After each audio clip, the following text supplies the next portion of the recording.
તો સોનગઢ નગર ખાતે આવેલા એકલવ્ય ટ્યુશન ક્લાસીસમાં માતા સાવિત્રીબાઈ ફુલેજીની પુણ્યતિથિ નિમિત્તે પુષ્પાંજલિ અર્પણનો કાર્યક્રમ યોજાયો હતો.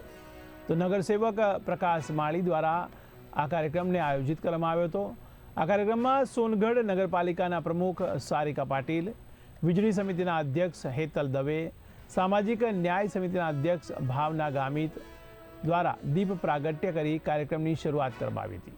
આ કાર્યક્રમમાં સોનગઢ નગર ભારતીય જનતા પાર્ટીના મહામંત્રી ડૉક્ટર રૂપસિંહ રાજપૂત, શાસક પક્ષના નેતા યોગેશ મરાઠે, કેબિન સમિતિના અધ્યક્ષ પ્રકાશ માળી, સોનગઢ નગર ભાજપાના ઉપપ્રમુખ અને એકલવ્ય ટ્યુશન ક્લાસીસના સંચાલક શેખર પાટીલ, આ ઉપરાંત મંત્રી રાઘવેન્દ્ર શિંદે, કારોબારી સભ્ય હેમાંશુ દવે, રાકેશ માળી, આયુષ માળી, ભાવિક માળી દ્વારા માતા સાવિત્રીબાઈ ફુલેજીના પ્રતિમાને પુષ્પાંજલિ અર્પણ કરવામાં આવી હતી.